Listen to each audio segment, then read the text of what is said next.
5ই September 2024 একটি হিন্দু ছেলে বাংলাদেশের খুলনা ডিএসপি অফিসের মধ্যেই আক্রান্ত হয়।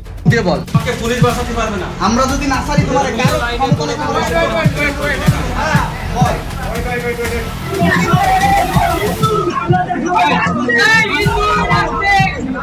মানুষকে আক্রমণ করছে, ঘরবাড়ি জ্বালিয়ে দিচ্ছে, সম্পদ জ্বালিয়ে নষ্ট করছে, চুরি করছে, দিয়ে যাচ্ছে, সংখ্যালঘুদের উপর আক্রমণ করছে, হিন্দু, বৌদ্ধ, খ্রিস্টান, আহমদিয়া। শেখ হাসিনা সরকারের পতনের পর হিন্দু, বুদ্ধিস্ট, খ্রিস্টান, সংখ্যালঘুদের উপর হামলা অব্যাহত। সোশ্যাল মিডিয়াতে প্রায় এই সমস্ত ভিডিও ভাইরাল হচ্ছে।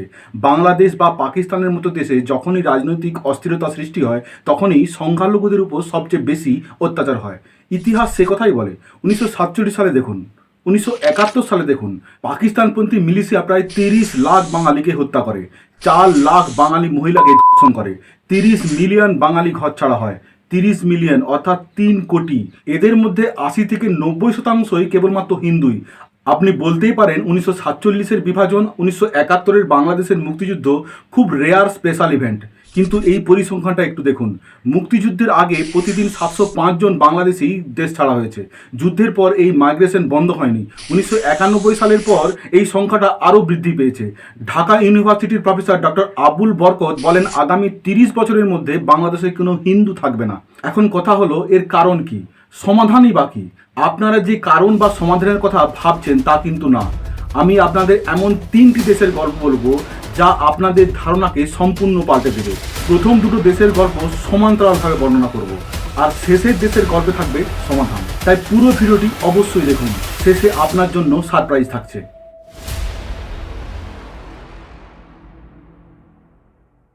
প্রথমেই বলবো পাকিস্তান আর বাংলাদেশের একটু অন্যরকম গল্প, তবে শেষের গল্পটা কিন্তু ভারতের নয়। পাকিস্তান আর বাংলাদেশের মানুষরা নিজেরা নিজেদের দেশেই বিভিন্ন গোষ্ঠীতে বিভক্ত।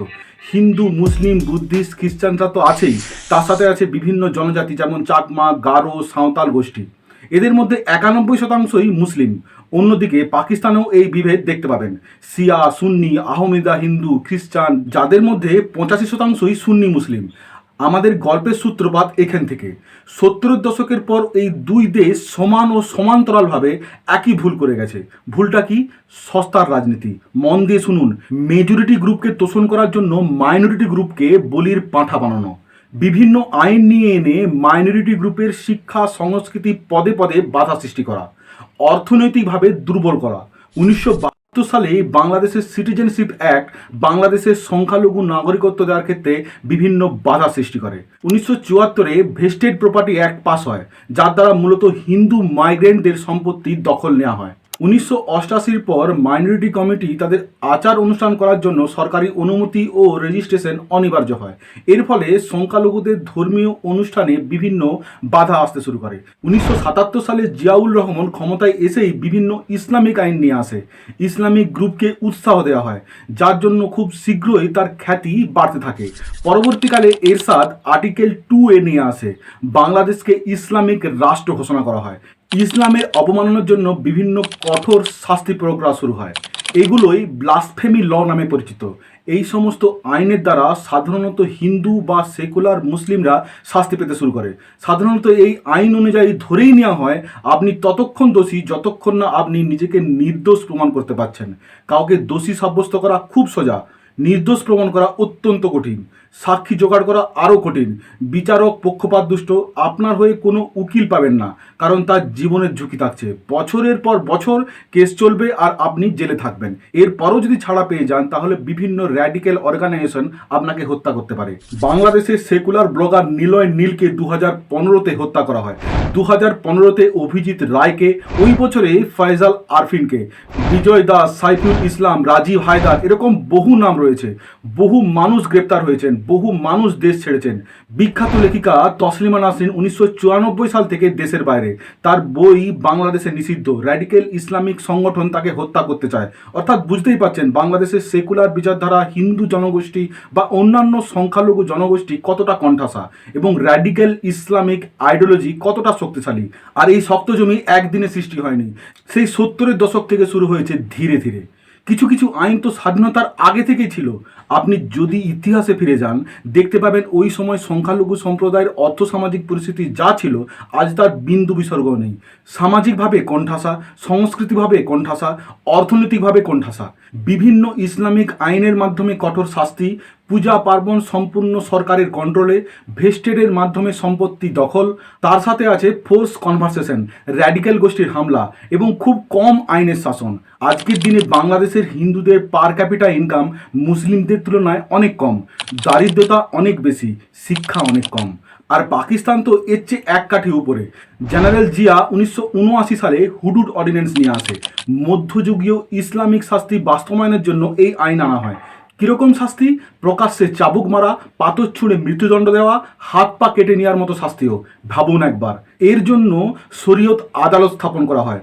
1977 সালের আগে অল্প বিস্তর ব্লাসফেমি আইন লাগু ছিল, কিন্তু জেনারেল জিয়াউল হক ক্ষমতায় এসেই এই আইনকে অত্যন্ত শক্তিশালী করে। 1980 সালে 295B, 1982 সালে 295C, 1986 সালে 295C পাস হয়। ইসলাম বা কোরআনের অবমাননা করলে যাবজ্জীবন বা মৃত্যুদণ্ড হতে পারত। 80 দশকের আগে এই ধরনের আইনে খুব অল্প বিস্তর অভিযুক্ত হতো, কিন্তু 90 দশকের গোড়া থেকে এই আইনে অভিযোগের সংখ্যা বাড়তে শুরু করে। 2010-এর পর প্রতি বছর গড়ে 200 থেকে 300টি অভিযোগ জমা পড়ে। এখানেও বাংলাদেশের মতো সংখ্যালঘুদের সম্পত্তির দখলের আইন রয়েছে। সংখ্যালঘুদের পুজো বা ধার্মিক অনুষ্ঠান করতে সরকারি বিধিনিষেধ রয়েছে। হিন্দুদের মতো আহমদিয়া গোষ্ঠী পাকিস্তানের সংখ্যালঘু, এরা প্রকাশ্যে তাদের ধর্মীয় অনুষ্ঠান করতে পারে না। মোদ্দা কথা, পাকিস্তান আর বাংলাদেশ দুজনেই তার সংখ্যালঘু সম্প্রদায়কে আইনগতভাবে অত্যাচার করেছে, সংবিধানগতভাবে দুর্বল করেছে। দেখুন, সংখ্যালঘুদের উপর অত্যাচার দুর্ভাগ্যক্রমে প্রায় সব দেশেই শুনতে পাবেন। কোথাও ধার্মিকভাবে, কোথাও জাতিগতভাবে, কোথাও ভাষাগতভাবে, কোথাও গায়ের চামড়া দেখে। শ্রীলঙ্কাতে তামিল, মায়ানমারে রোহিঙ্গা, চীনে উইঘুর। আপনি কি ভাবছেন এটা কেবলমাত্র এই অঞ্চলের সমস্যা? উন্নত দেশও রয়েছে। আমেরিকাতে ব্ল্যাক পিপুলরা অত্যাচারিত হয়েছে, আজও কম বেশি হচ্ছে। হিটলারের জামানায় ইহুদিদের অত্যাচার করা হয়েছে, এই ভিডিওতে তার বর্ণনা রয়েছে। শুধু হিটলার কেন, ইহুদিদের তো গোটা ইউরোপ জুড়ে অত্যাচার করা হয়েছে, যার জন্য তারা ইসরায়েল গঠন করতে বাধ্য হয়েছে। আবার ইসরায়েলে প্যালেস্তাইন আজ সংখ্যালঘু। কম বেশি অত্যাচার সব জায়গাতেই হয়েছে, হচ্ছেও। এখন কথা হলো এর সমাধান কি? সমাধান আছে আমার শেষের গল্পে। 60-এর দশকে এই দেশে চরম বেকারত্ব, পুয়ার ইনফ্রাস্ট্রাকচার, বেহাল অর্থনীতি। দেশের 50% লোক বস্তিতে বসবাস করত। প্রতি ব্যক্তি বাৎসরিক আয় ছিল মাত্র $449। সেই সাথে এথনিক টেনশন, দাঙ্গা, অরাজকতা। একটা দেশ ছিন্ন ভিন্ন হতে যা যা দরকার ছিল সব রসদ মজুদ ছিল। কিন্তু আজকের দিনে সেই দেশ না কেবল উন্নত, মেজরিটি মাইনরিটি একসঙ্গে শান্তিপূর্ণভাবে সহাবস্থান করছে। প্রতি ব্যক্তি বাৎসরিক আয়, ভালো করে শুনুন, $1,33,740। প্রতি ব্যক্তি আয়ের নিরিখে আমেরিকা ছেড়ে দিন, কাতার, সৌদি আরবের চেয়েও ধনী। দেশটির নাম সিঙ্গাপুর। এই চোখ ধাঁধানো উন্নতির পিছনে অনেক কারণ আছে, সেই গল্প অন্য কোনো দিন। কিন্তু তার মধ্যে একটা বড় কারণ হলো বিভিন্ন জাতির মানুষের মধ্যে মেলবন্ধন, বিভিন্ন ভাষাভাষী মানুষের মধ্যে মেলবন্ধন, বিভিন্ন সংস্কৃতির মধ্যে মেলবন্ধন। 1960 সালে সিঙ্গাপুরে 34% বৌদ্ধ, 23% মুসলিম, 15% হিন্দু ও অন্যান্য জাতির লোকেরা বসবাস করত। ধর্মগত বিভেদ ছাড়াও জাতিগত বিভেদও ছিল। 75% চাইনিজ, 13% মালাইয়া, 8.5% ইন্ডিয়ান থাকতো। আবার ভাষাগতভাবেও 54% লোক চাইনিজ, মালাইয়া 14%, ইংলিশ 11%, তামিল 5% লোক ব্যবহার করত। তাহলে বুঝতেই পারছেন, না ধর্মগতভাবে, না জাতিগতভাবে, না ভাষাগতভাবে কোথাও তাদের মধ্যে কোনো একতা ছিল না। একটু খেয়াল করে দেখবেন, যেসব দেশে এত বিভেদ থাকে একটা জিনিস তাদেরকে বেঁধে রাখতে পারে। সেটা কি? সেটা হলো জাতীয়তাবোধ। আমরা ভাষাগতভাবে, আমরা ধর্মগতভাবে, আমরা জাতিগতভাবে আলাদা, কিন্তু এটা আমাদের দেশ, আমরা এখানে জন্মেছি, আমাদের পূর্বপুরুষরা এখানে জন্মেছে। সিঙ্গাপুরেতে সেটাও ছিল না। ব্রিটিশ কলোনির সময় ম্যাক্সিমাম লোক বাইরের দেশ থেকে এসে এখানে বসবাস শুরু করেছে। তাহলে কি কারণ? তাহলে কোন জাদুকাঠিতে এটা সম্ভব হলো? সেটা সবচেয়ে গুরুত্বপূর্ণ জিনিস, সেটি হলো সংবিধান, জনপ্রতিনিধিত্ব, আইনের শাসন। তাড়াতাড়ি দেখে নিয়ে যাক তাদের সংবিধানে এমন কি কি জিনিস রয়েছে। সংখ্যালঘুদের অধিকার যাতে খর্ব না হয়, 1970 সালে presidential council for minority rights act pass হয়। 1973 সালে মাইনরিটি কমিটি অ্যাক্ট পাস হয়। উদ্দেশ্য ছিল সংখ্যালঘুদের উপর অত্যাচারের বিচার করা। জাতিগত ঐক্য বাড়ানোর জন্য 1990 সালে maintenance of religious harmony act আনা হয়। এই আইন সবচেয়ে বেশি এফেক্টিভ ছিল। সিঙ্গাপুর এখানেই থেমে থাকেনি, মানুষের মেলবন্ধন বাড়ানোর জন্য 1989 সালে এথনিক ইন্টিগ্রেশন পলিসি নিয়ে আসে। বিভিন্ন জাতিগত সম্প্রদায়ের শতাংশের উপর ভিত্তি করে সরকারি আবাসন বন্টন করা হয়। এটা একটা স্মার্ট ডিসিশন। এর ফলে বিভিন্ন কমিউনিটির মধ্যে মেলবন্ধন বৃদ্ধি পায়। স্কুলে বাধ্যতামূলক বিভিন্ন সংস্কৃতির বহু ধর্মীয় সমাজের শিক্ষা প্রদান করা হয়। শিক্ষার্থীরা বিভিন্ন ধর্ম সম্পর্কে জানতে ধর্মীয় প্রতিষ্ঠানে যায়, বিভিন্ন সম্প্রদায়ের সেবায় নিজেদেরকে নিয়োজিত করে। প্রতি বছর জুলাই মাসের 21 তারিখে রেসিয়াল হারমোনি ডে সেলিব্রেট করা হয়। ওই দিনে বিভিন্ন খেলা, সাংস্কৃতিক অনুষ্ঠান অনুষ্ঠিত হয়। সমাজের সমস্ত স্তরের মানুষরা যোগদান করেন। কমিউনিটি এনগেজমেন্ট প্রোগ্রাম করা হয় যাতে করে প্রতিবেশীদের মধ্যে ইমোশনাল বন্ডিং তৈরি হয়। স্কুলের বাচ্চাদের অন্য কমিউনিটির ট্র্যাডিশনাল ড্রেস পরতে উৎসাহ দেওয়া হয়।